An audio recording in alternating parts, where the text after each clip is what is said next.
Animation does a lot for storytelling. It brings your favorite characters to life. It will add atmosphere with music and allows your dream scenarios to play out as if they were real, no matter how disturbing they may be. But most importantly, animation adds jiggle physics. But not every anime does its manga justice. Some copy-paste the manga word for word while erasing every aspect of storytelling to shove as much brain-dead fighting into one season as they possibly can, while others exercise their creative liberties and add aspects that only the anime could ever add and enhance that source material. But every studio and their situations are different. Like Zom 100 got soiled for some people because of the delay, but Bug Films had a business fallout with another studio and they pulled out, leaving way too much for them to handle, and that's just not their fault. Then you have things like the Flowers of Evil that got a ton of backlash because Zex tried a new animation style by completely rotoscoping this anime. If this would have caught on, it would have revolutionized the industry, but it just didn't.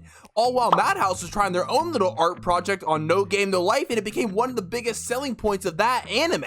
Then you just simply have small studios that don't have the budget to make super flashy anime, like Yokohama Animation Labs, which made The Witch and the Beast. The idea of this super hostile mommy named Widow that punches first and asks questions later that's cursed by a witch, and her handler Asha, who's this laid-back, intelligent, chain-smoking mage, and they work together to solve magical-related mysteries as they travel the world searching for the witch that has cursed Guido to remove the curse by either true love's kiss or having the witch release it, or a secret third way, but nonetheless it has good plot and good dynamics. But then you place them in this 1900s aesthetic world that has this super gloomy, almost gothic feeling given to it by its art style that's used, and it's not afraid to play into that either by getting bloody. Like really bloody. Like angry Brit at a pub that's out of beer bloody. And then you place every magical person or idea that's ever been conceived of in history, like necromancers, familiars, witches, demons, paladins, grimoires, death knights, curses, spells, and runes with so much meticulous detail that it all interweaves together seamlessly, not only with each other, but with everyday mundane society, that it just feels natural, like the world has always been this way. And then put on display with some extremely inconsistent art and animation. All the small moments that require animation are shockingly good most of the time. Like when Ashif uses his crow magic, or when Guido goes flying off the rails to punch something, it's mind-blowingly good considering when they make their ace in the hole. When they are making their most climactic moments, they're not even animating them. They are using still frames of really good art with a border around it, and then it cuts back after the action's over. For example, the third way to release a witch's curse temporarily is to kiss any witch. So it's bad enough I don't get to see 3D hotties making out now. I swear to God, I meant 2D women. I do not fraternize with 3D women. They're gross, I promise. Enjoy the rest of the video. But when Guido does release his true form that's strong enough to kill the strongest beings in the history of the world, this is the fight I get to watch.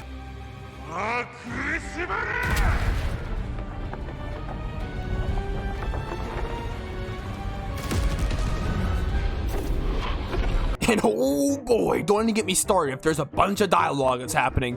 If it's just people talking, it's a complete still frame, just their mouths moving, and it looks like a single person was locked in a basement and forced to draw every single scene in 1 week by themselves without food or water till they're done, and that's the final version we get. Stop trying to be Mappa Yokohama. That's the issue. The anime industry boomed, people became greedy, fans started demanding more, and so the pace the studios work at became lightning quick speeds now. Some studios are even making their episodes week by week just to keep up. So when you have to create it all, the art, the animation, and build the entire episode up from ground zero in a week, the quality is going to drop. Sometimes corners will be cut to get the finished project out in time. And being a smaller studio like Yokohama, you don't have the resources like A1, Mappa, or Ufotable, and because of that, your anime may turn out like this. Not saying none of this is their fault, because I mean, look at Bug Films. Zom 100 was their first anime ever, and it got nominated for 6 anime awards. If you ignore the delay at least. Or this could be an intended goal to be an artistic style choice to better represent what the manga did in those climactic moments. But that's just not the move. Putting it simply, animation sells. Anime fans are the equivalent to acoustic babies. We love bright flashy colors and mindlessly clap while our smooth brains go, Wow. And if you scroll through TikTok, there are dozens of clips of awesome anime moments and people talking about crazy fights that made them go, Wow. and if you take those out, you're putting these still frames in, you're essentially denying yourself the possibility of going viral, which has been proven to be the key to success in today's market. So many new businesses are springing up from going viral on TikTok. So many new manga and anime are gaining relevance by influencers sharing their thoughts and feelings and their followers going, Wow. which is just really unfortunate because The Witch and the Beast was that good. Kosuke Satake made something really special. They brought so many great aspects of writing and inspiration together and put it into their own story and art style. The main duo may remind you of Undead Girl Murder First, but with their own unique spin. Widow gives off this mob like leader aura through her expressions and prominent beast-like eyes and fangs, while Ashif always looks prim and proper, matching his cool personality, but added the coffin and drove home this shady feeling that he gives off. The world may remind you of Hellsing, but they made it completely their own by using their own high-detailed style, and Kosuke knew exactly what moments they wanted to hit the most by putting painstaking detail, their own blood, sweat, and tears into those moments. So when the anime fails to live up to those moments, many manga fans find it hard to ignore, and many new anime watchers aren't as captivated. So then people might say the animation ruined The Witch and the Beast. People might say that Yokohama ruined The Witch and the Beast, but I don't think The Witch and the Beast was particularly ruined. It just became victim to the cut-through business world of anime, and despite all the fans it's garnered this season, may just fall into obscurity with so many other titles.